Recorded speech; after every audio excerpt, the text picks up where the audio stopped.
교회 학교와 또한 2부 새벽 예배에서 사무엘상 말씀을 읽고 묵상하고 또 설교하고 있습니다. 사무엘상 말씀 중에 좀 중요한 부분을 저녁 예배 때 좀 더 나누려고 합니다. 골리앗과 다윗이 싸운 이야기입니다. 다윗이 골리앗과 싸운 이야기는 우리가 잘 아는 이야기고요. 또 다윗과 골리앗의 싸운 이야기는 믿지 않는 사람들도 잘 알 만큼 유명한 말씀입니다. 근데 우리는 골리앗을 만날 일이 없다 생각을 하지만 생각해보면 우리의 삶에서도 골리앗 같은 큰 문제들을 만날 수도 있습니다. 우리 삶에서 골리앗 같은 문제들을 만날 때 하나님의 사람으로서 이겨낼 수 있는 다윗과 같은 하나님의 사람들이 다 되시기를 간절히 소원합니다. 다윗이 골리앗을 어떻게 이겼는가라고 몇 가지 포인트를 한번 찾아봤는데요. 다윗은 먼저 싸울 상대를 정확히 알았다는 것입니다. 우리 사무엘상 17장 28절에서 29절 말씀 한번 보시겠습니다. 사무엘상 17장 28절에서 29절 말씀입니다. 같이 읽습니다. 큰형 엘리압이 다윗 사람들에게 하는 말을 들은지라.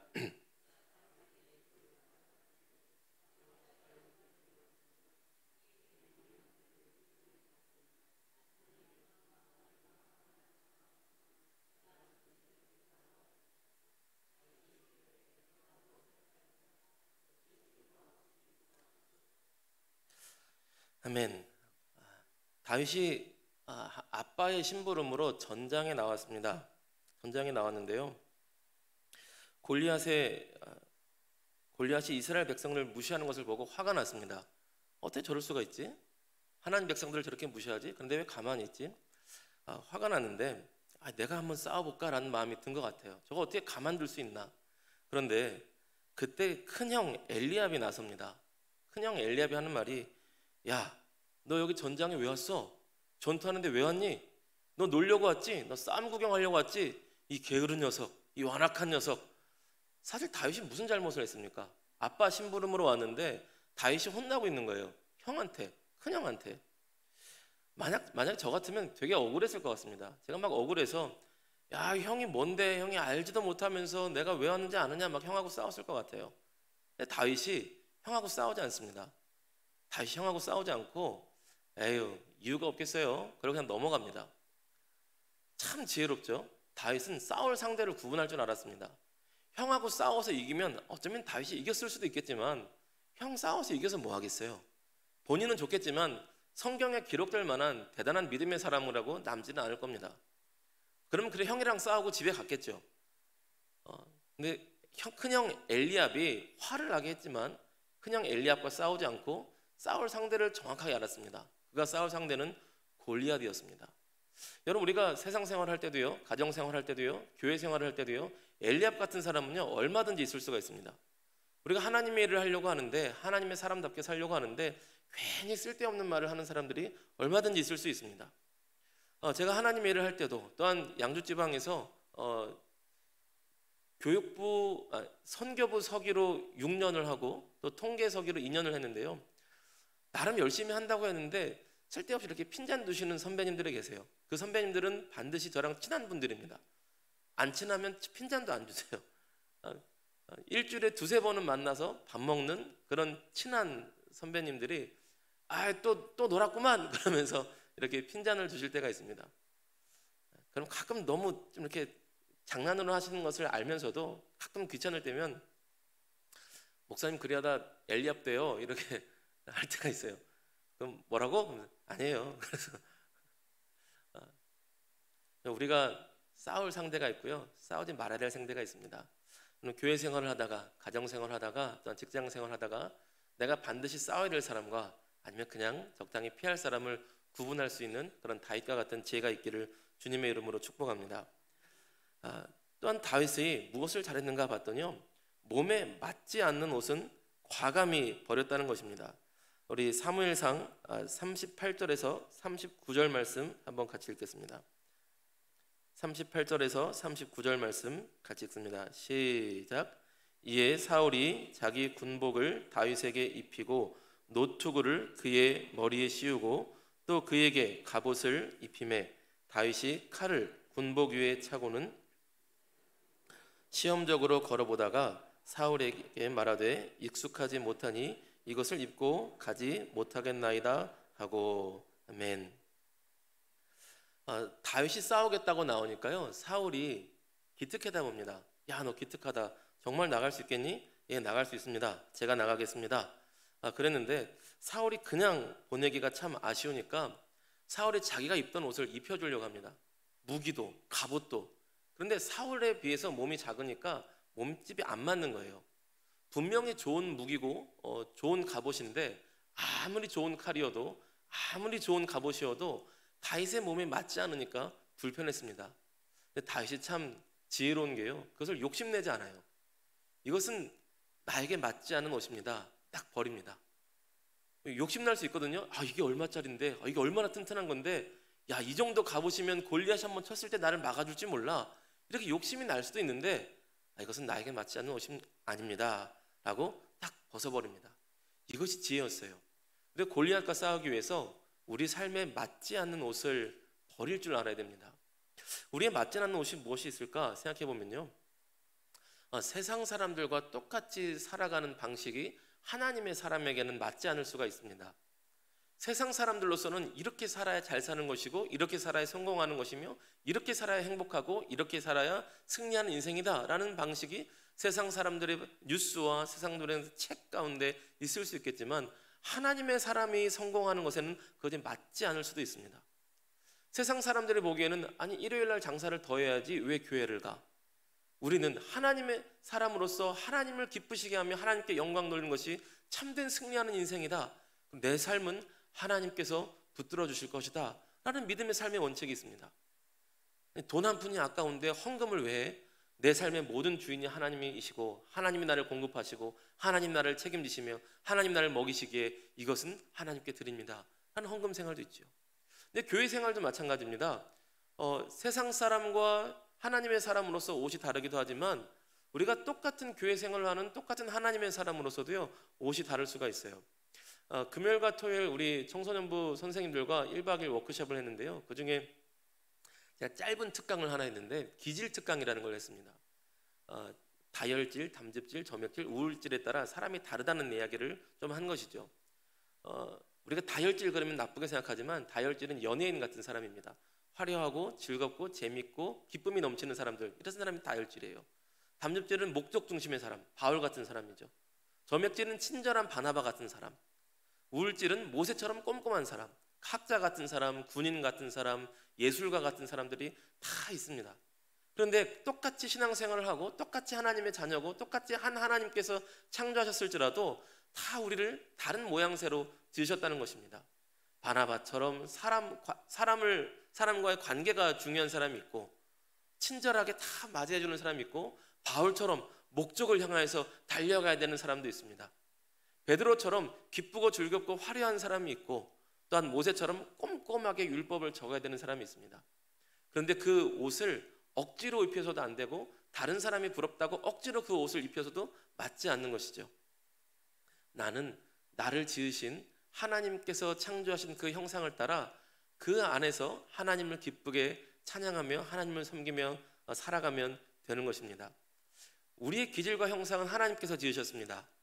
어떤 사람은 바나바처럼, 어떤 사람은 바울처럼, 어떤 사람은 베드로처럼, 어떤 사람은 모세처럼 우리 각 사람을 지으셨습니다.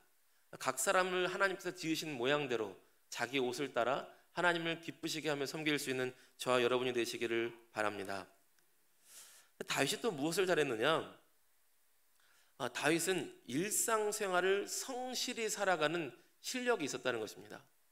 우리 17장 34절에서 36절 말씀 한번 보시겠습니다. 17장 34절에서 36절입니다. 같이 읽습니다. 다윗이 사울에게 말하되 주의 종이 아버지의 양을 지킬 때에 사자나 곰이 와서 양떼에서 새끼를 물어가면 내가 따라가서 그것을 치고 그 입에서 새끼를 건져내었고, 그것이 일어나 나를 해하고자 하면 내가 그 수염을 잡고 그것을 쳐 죽였나이다. 주의 종이 사자와 곰도 쳤은즉 살아계시는 하나님의 군대를 모욕한 이 할례 받지 않은 블레셋 사람이리까?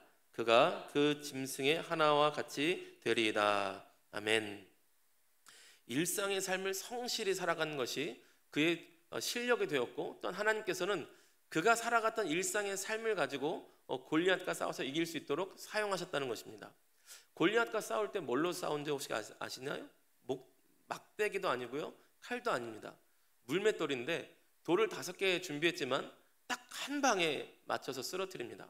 이렇게 새총같이 이렇게 긴 끈에다가 돌을 가운데 놓고 휙휙휙 돌리다가 한쪽 끈을 탁 놓으면 그 원심력에서 돌이 휙 날아가는 거죠. 한 방에 맞춰서 쓰러뜨릴 만한 실력이 준비되었다는 것입니다. 그 실력이 어떻게 준비되었냐면 평소에 평범한 일상의 삶을 최선을 다해서 날마다 살아갔던 거예요.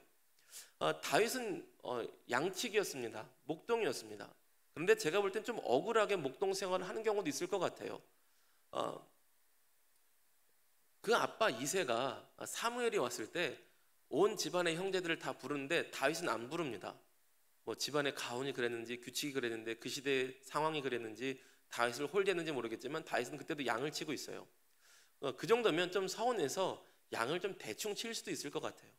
에이, 내가 이놈의 양똥이나 치고 있고 맨날 이놈의 양들은 들이받기는 하고 저기 또 시력도 안 좋아가서 그냥 어디 가서 그냥 굴러먹어 있는지 이놈의 양들, 뭐 그럴 수도 있을 것 같습니다. 그런데 그 양을 물어가려는 곰이나 사자가 있으면 적당히 에이, 아유, 나도 살아야지 그러고 피할 수도 있을 텐데 최선을 다해서 양을 구해냅니다. 양을 건져냅니다. 심지어 그 입에 물려있는 것도 빼냈다고 합니다. 근데 그 가운데 그렇게 하루하루를 양똥치고 양을 치우고 양을 돌보고 양을 위험에서 건져내는 하루하루를 어쩌면 소망이 없을 것 같은, 평생 이렇게 양똥이나 치고 살아야 되나 하는 그런 삶을 성실히 살아가는데 그 삶이 하나님께서 쓰실 수 있는 튼튼한 굳건한 실력으로 자리를 잡았다는 것입니다. 그러니 곰과 사자도 내가 싸워서 이겼으니 골리앗 저 정도는 이길 수 있습니다 라고 담대히 나아갈 수 있게 되었습니다. 여러분, 하나님께서는요, 우리가 일상의 삶에서 성실히 살았던 그것을 사용하시는 경우가 참 많습니다. 예수님께서 베드로를 사용하시는데 베드로가 어부잖아요. 예수님께서 내가 너를 사람 낚는 어부로 부르겠다, 내가 너를 사람 낚는 어부가 되게 하겠다라고 말씀하십니다. 그는 어부였으니까요. 또한 모세가요, 인생이 실패한 것처럼 광야로 가서 호렙산에서 40년을 지냅니다. 40년 동안 그곳에서 돌아다니면서 살았는데 아마 그 정도 살면 내 인생 끝났구나 그렇게 살 것 같아요. 그런데 하나님께서 사명을 주시는데 어떤 사명을 주시냐면 내 백성 이스라엘을 이끌고 이 광야로, 호렙산으로 다시 데리고 오라. 그 광야길을 최고 잘하는 사람이 누구죠? 모세입니다. 모세보다 그 광야길과 호렙산을 더 잘하는 사람은 없어요. 40년을 거기서 지냈으니까요. 그리고 이스라엘 백성과 또한 광야에서 40년을 지냈는데요, 모세보다 더 좋은 안내자가 없습니다. 광야 생활에서 어떻게 해야 살 수 있는지 최고의 지도자는 모세였습니다. 하루하루 그냥 광야에서 살았던 그 삶이 하나님의 백성을 광야로 이끄는 최고의 지도자로 쓰임받을 수 있게 되었습니다. 또한 광야 40년에서 양을 쳤던 그 막대기가요, 성경을 보니까 나중에는 모세의 지팡이가 아니라 하나님의 지팡이라고 말씀을 하십니다. 우리가 일상생활에서 성실하게 살았던 삶을 하나님께서는 들어 쓰신다는 것입니다. 저희 집에는 아들 3명의 자녀가 있는데요, 저희 집에 저희 아내와 저의 이 양육 규칙 중에 그런 것이 있습니다. 어릴 때 엄마 아빠가 키우자, 특별히 엄마가 키우자, 특별히 엄마가 더 키우자라고 이렇게 했습니다. 그래서요, 어린이집을 보내지 않았어요. 유치원 때부터 갔습니다. 힘들죠. 분명히 힘듭니다. 왜냐면 다른 생활을 할 수 없거든요. 육아는 퇴근이 없잖아요. 아기가 좀 크면 되는데 갓난 아기는 아무 때나 시도 때도 없이 밥을 달라고 할 수 있는 아이가 어린 아이죠. 아기는 다 그러니까요. 아기가 잘못한 게 아니라 아기는 원래 그렇습니다. 여러분 아시잖아요. 육아는 퇴근이 없습니다. 그래서 육아가 힘들죠. 그러다가 그렇게 새 아이를 유치원에 보내지 않고 어린이집에 보내지 않고 집에서 엄마와 함께 살 수 있도록 키웠는데요.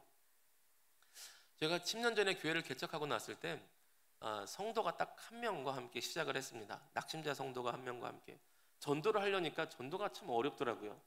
노방 전도를 해도요 오지도 않아요. 작은 교회. 저는 교회 개척할 자리가 없어서 버려진 술집을 개조해가지고 개척을 했는데요. 그때 이양로 목사님께서 오셔서 축복 기도를 엄청 많이 해주셨습니다.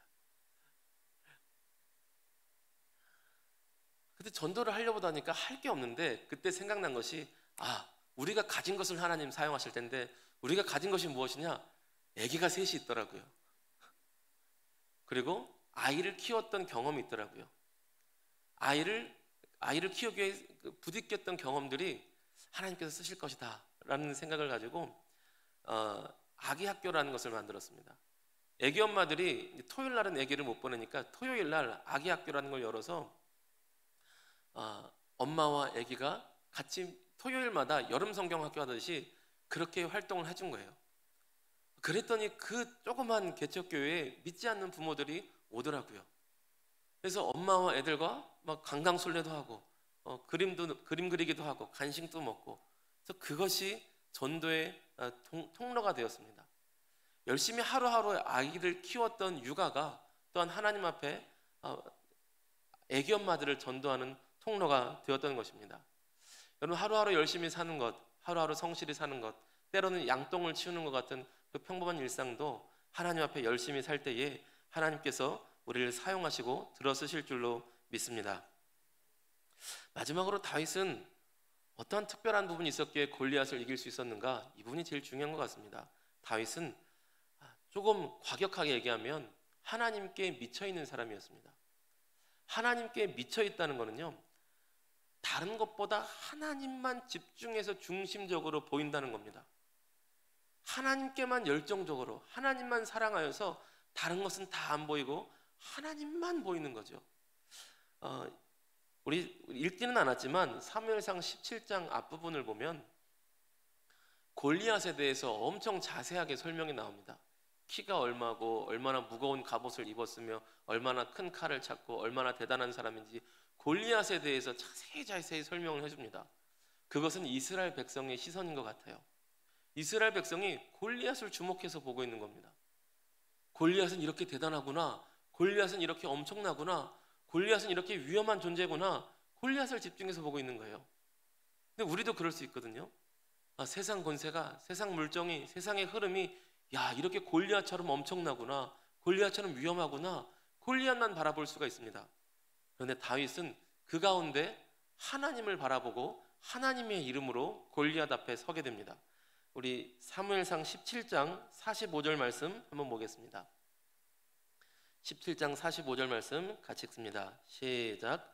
다윗이 블레셋 사람에게 이르되 너는 칼과 창과 단창으로 내게 나아오거니와 나는 만군의 여호와의 이름 곧 내가 모욕하는 이스라엘 군대의 하나님의 이름으로 내게 나아가노라. 아멘. 다윗은 그 가운데 하나님을 바라보고 있습니다. 그래서 하나님을 모욕하니까 너무 화가 나는 거예요. 너무 미칠 듯이 화가 나서 그 분노 가운데 하나님을 향한 열정이 골리앗을 향한 분노로서 골리앗 앞에 설 수 있었던 것입니다. 여러분, 사람이요 사실 뭐 하나엔 다 미쳐 있더라고요. 돈에 미쳐 있든, 주식에 미쳐 있든, 투자에 미쳐 있든, 집에 미쳐 있든, 연예인에 미쳐 있든, 차에 미쳐 있든 뭐 하나엔 미쳐 있습니다. 그 미쳐 있는 사람은요 그것만 보이더라고요. 부동산에 미쳐 있는 분은요 어디를 가도 여기 시세가 어떻고 여기 땅이 어떻고, 주식에 미쳐 있는 분은요 여기 주식이 어떻고 이번 주식은 어떻고, 그것만 보입니다. 그럼 목사님들은요 무슨 일을 하도요 이번에 예화 생겼다 이렇게 나옵니다. 설교에 미쳐 있는 거죠. 항상 설교에 염두에 두고 계시니까 무슨 일이 생겨도 이거 설교 예화거리 생겼다. 목사님들은 이러시더라고요. 다윗이 하나님께 미쳐 있었습니다. 하나님만 보이는 것입니다. 그러니 골리앗이 아무리 대단해 보여도 골리앗 위에 더 대단하신 하나님을 바라보며 골리앗 앞에 담대히 당당히 설 수가 있던 것이죠. 우리 삶 가운데 골리앗 같은 문제가 있을지라도 우리가 하나님을 바라볼 때, 하나님께 열정적으로 미쳐 있을 때에 골리앗이 작아 보이고 크신 하나님을 바라보며 골리앗 같은 세상 앞에 담대히 당당하게 설 수 있을 줄로 믿습니다. 우리가 교회 생활을 해도요, 자칫하면 하나님을 보지 않고 일만 볼 수도 있어요. 그러면 신앙이 넘어집니다. 교회에서 많은 봉사를 하실수록 하나님을 보셔야 됩니다. 그래서 새벽 기도를 하고 또 예배를 드리고 말씀을 읽고 찬양을 할 때 그 시간이 우리의 시선을 다시 조절하는 시간이에요. 카메라 같은 거 찍을 때 시선이 흐리면 뿌옇게 보일 때가 있습니다. 초점을 잘 맞춰야 돼요. 하나님께 초점을 맞춰야 됩니다. 하나님께 초점을 맞춰야 다시금 우리 심령이 살아나고 온전히 하나님께서 주시는 기쁨 가운데 살아갈 수 있는 그 능력과 소망과 새 힘이 샘솟을 줄로 믿습니다. 여러분, 우리가 성경 공부가 다가오잖아요. 여러분, 그런 말씀들 하세요. 우리가 신앙생활을 열차라고 비교할 때 연료가 필요하잖아요. 옛날 땔감으로 하는 기차 같다면 나무라는 연료가 필요하지 않습니까? 근데 우리가 하나님의 사람으로서 살기 위해서 땔감도 필요하고 어떤 불길도 필요한데, 예전에 신앙 선배님들이 그렇게 가르쳐 주더라고요. 하나님의 말씀이 땔감이다. 하나님의 말씀이 있어야 연료가 찬 것이다. 그리고 기도의 불과 찬양의 불로 그 땔감을 태워야 능력 있고 힘 있게 기차가 달릴 수 있다. 이렇게 배웠습니다. 근데 아무리 생각해도 맞는 말씀인 것 같아요.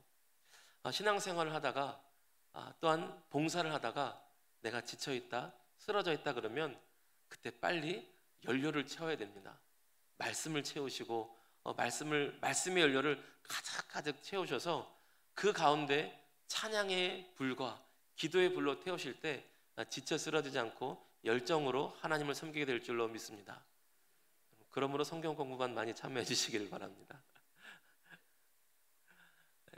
혹시 성경 공부반 특별한 사정이 있어서 참여를 못 하시더라도 같이 중보기도는 많이 해주셨으면 좋겠어요. 성경 공부반을 통하여서 말씀의 땔감을 많이 얻고 또 그 시간을 통하여서 우리의 시선이 분산되어 있는 시선이 하나님께 집중할 수 있는 복된 시간 될 수 있도록 중보기도 많이 해주시기를 부탁드립니다. 말씀을 정리하고 마치겠습니다. 우리 삶에 골리앗 같은 그런 문제와 역경들이 있을 수 있습니다. 그러나 우리가 하나님 바라볼 때에 하나님께서 우리를 붙드시고 우리를 지키실 때에 골리앗은 작아 보이고 주 예수 이름으로 승리할 줄로 믿습니다. 날마다 말씀과 기도를 무장하여서 주 예수 이름으로 승리하는 저와 여러분 모두가 되시기를 주님의 이름으로 축복합니다. 기도하겠습니다. 좋으신 하나님 아버지, 언제나 우리와 함께 해주심을 감사와 찬양을 올려드립니다. 사랑하는 하나님 아버지, 우리 삶 가운데 골리앗 같은 문제와 역경들이 있을 수 있습니다. 하나님, 우리가 다윗처럼 지혜롭게 하나님 앞에 열정적으로 나아감으로 골리앗 같은 문제들을 이겨낼 수 있는 복된 하나님의 사람들이 되게 하여 주시옵소서. 또한 우리 삶에 엘리압처럼 우리를 시선을 분산시키는 무너뜨리는 사람이 있을지라도 싸울 자를 구분할 수 있는 거룩한 지혜를 허락하여 주시옵소서. 엘리압과 싸우는 것이 아니라 골리앗과 싸울 수 있는 하나님의 사람 되게 하여 주시옵시고, 또한 하나님께 미쳐있는 사람 되어서 시선이 분산되지 않고 하나님께 집중하는 사람 되어서 말씀과 기도로 충만함을 얻어 하나님 안에서 새 힘과 능력을 얻는 복된 하나님의 사람 다 되게 하여 주시옵소서. 하나님, 유경아 권사님, 박향식 권사님 감사 예물 드립니다. 주님 주신 직분 잘 감당하여 하나님께 영광 올려드리는 삶으로 인도하여 주옵소서. 범사에 감사함으로 또 하나님께서 주신 직분 감당함으로 하나님께 영광 돌리는 복된 삶 살 수 있도록 은혜 베풀어 주시고, 또한 이곳에 있는 우리 모두와 동일한 은혜로 함께하여 주시옵소서. 주께서 언제나 우리와 함께하여 주심을 감사와 찬양을 드리며 너무나 좋으신 우리 구주 예수 그리스도 이름 받들어 감사하며 기도 올리옵나이다. 아멘.